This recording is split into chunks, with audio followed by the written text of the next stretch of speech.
ер нь бол хүүхдийн мөнгийг бол би шууд халамжийн мөнгө гэж ерөөсөө ойлгохгүй байна. За сая төсвийн хуулиар бол засгийн газар бас зорилт хэсэгтээ өгөө, бас ялгууртаагаар өгөө. Тэр одоо хүүхдийн мөнгө хэрэггүй байгаа тэр айл эрхүүд нөхөө болио гэдэг ийм санал оруулж ирээд төсвийн хуулиар бид дэмжиж явуулсан. За одоо бол ялгуургүйгээр өгөө, хүүхдийг ялгуурлах нь буруу гэдэг ийм зарчим байж орж иж байгаа шиг байна. Сая тугаан даргын ярианаас бол өрхийн бүртгэлийн сан гэж энэ хүүхдийн мөнгийг авъя гэж хүсэж бүртгүүлсэн 86% байгаа юм байна. Нийт айл эрхий хүүхдтэй айлуудыг. За үлдсэн хэсэг нь яагаад хамрагдахгүй байдгийг бэ? За би энэ бүртгэлийг юу гэж ойлгож байна вэ гэхээр энэ мөнгө өгөхийнхээ хажуугаар эргүүлээд бас үүрэг гэж хариуцлага гэж байх ёстой. Хүүхдээ цаг тухайд нь вакцины хамруулдаг, хүүхдээ сургууль сургадаг гэх мэт чинь одоо иргэний үүргээ биелүүлэх ийм зүйл бас хариуд нь байдаг гэж ингэж ойлгож байгаа. Яг ийм зүйл байна уу? За зарим гишүүд юу гэж гадуур яриад яваад байна вөхтөр урд нь одоо энэ хүүхдийн мөнгийг өгөхдөө гэрт нь ороод зурагттай хөрөгчтэй бол танах бол хүүхдийн мөнгө авахгүй юм байна гэдэг ийм зүйлийг одоо засгийн газраас тулгаад явж ирсэн гэсэн юм яриад байгаа. Ийм тал юм байна уу? Үнэхээр айл өрхөд ороод хүүхдийн мөнгө хэрэгтэй хэрэггүйг зурагт хөрөгчөөр нь хэмждэг ийм хэмжүү танаа засгийн газарт байд юм уугүй юм уу? Энийг бас нэг ард иргэдэд ойлгомжтойгоор ийм юм байна уу байхгүй юу гэдгийг нэг тодорхой нэг тайлбарлаж шилдэг байх хэрэгтэй л гэж би ингэж бодоод байгаа юм л да. Энд чинь одоо хүүхдийн мөнгөн дээр хажуугаар нь бөөн улс төр яваад байна шүү. За уг нь бол ялгууртаа би бол боддгийн зүгээр үнэхээр одоо тэр хүүхдийн мөнгийг авахыг хүсдэггүй, авдаггүй, хамрагддаггүй тийм хэсэгт нь бол өгөхгүйгээр нөгөө зорилт хэсэгтээ бол харин жаахан нэмэгдүүлээд өгөх талын юм байвал зүгээр гэж боддог. За нэгэн тал одоо тэр баян айлын хүүхэд вэ үү, ядуу айлын хүүхэд вэ үү ялгуурлахгүйгээр Монгол улсын одоо хүүхдүүдэд бол ижил тэгш хандах ёстой гэдэг энэ зарчим дээр бол би яг хаа санал нийлж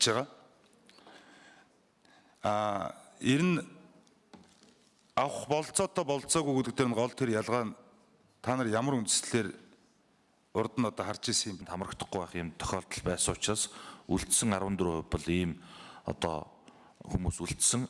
Ер нь бол зорилт төлгийн гэж яриад байгаа ялангуяа энэ доод бага оноотой улны энэ давхаргын хүмүүс бол 100 руу төгсөн хуваар энэ одоо судалгаанд бол бүрэн хамрагдсан байгаа. Тэгэхээр энэ бол хувь хүний өөрийн одоо хүсэл хариуцлагатай холбоотой энэ хувь үлдсэн. За тэгээд энд бүртгэлтэй байгаа хүмүүст бол ямар нэгэн хариуцлага энэ төр бол тооцох одоо асуудал байхгүй. Ер нь бол төрөөс иргэдийнхээ амьдралын төвшин боловсрал эрүүл мэнд гэх мэт энэ одоо асуудал руу бодлогоо хэрхэн явуулах вэ гэдэг энэ чиглэл авах зорилготой энэ анх за мөн зорилттой төлгийнхаа иргэдийг одоо илрүүлж тэдэн рүү чиглэсэн нийгмийн халамж тусламжийн төрийн үйлчлэгийг үзүүлэх зорилттой энэ одоо санг бүрдүүлж авч явсан. За энэ санг бүрдүүлэх явцад 3 бүлэг 55 асуулт за 100-аад дид асуумжтай ийм санал асуулгын маягт бүглүүлж хамрагдсан айлуудаас авсан.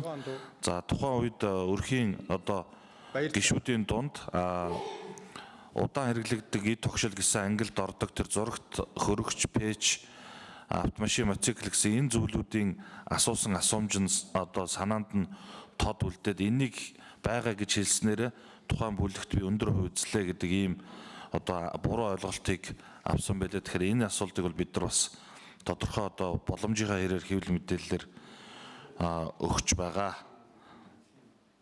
За тэгээд ер нь бол манай нийгмийн халамжийн хүүхдийн мөнгө бол Батцэгтшин байнгын дарга бас халамж биш гэж хэллээ. Энэтэй бол ер нь санал нэг байна. Тэгээд манай одоо салбарын халамжийн бодлого бол зорилттой бүлэгт одоо өгөх халамжийг оновчтой бөгөөд одоо нэлээд одоо амьдралын тодорхой хэсгийг шийдэх төвшин нэмэгдүүлэх нь зүйтэй гэсэн ийм бодлого барьж ажиллаж байгаа.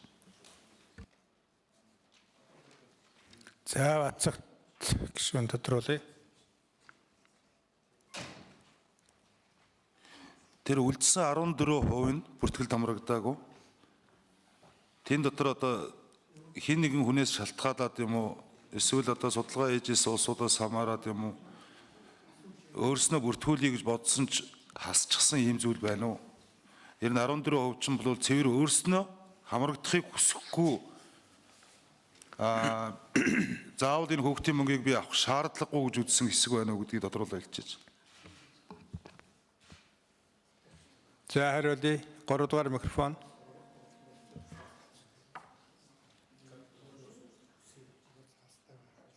За алдаа гарсан байхыг бол үгүйсэхгүй. Тэгэхээр хүн бол өөрөө тухайн сум хорооны нийгмийн ажилтан дээр очиод өргөдөл гаргаад өгөх юм бол тэр одоо өргөдлүүдийг багцлаад бид нар өрхөөр нь дахин явж ин баг явж өрхийн мэдээллийн нэгдсэн сангийн бүлгийг тодорхойлох ийм боломж нь бол өрх болгонд нээлттэй байгаа. За өрхийн мэдээллийн нэгдсэн санг бас бүрдүүлэхдээ зөвхөн энэ нийгмийн одоо хүүхдийн мөнгөнд одоо зориулсан гэдэг юм уу иймэрхүү байдлаар бол бэлтгээгүй. За ер нь бол иргэдийнхээ бүх мэдээллийг аваад за ганц манай салбарт биш салбар хооронд хүртэл ашиглах ийм зорилготой төрийн зүгээс бүрдүүлж байгаа ийм нэгдсэн сан байна.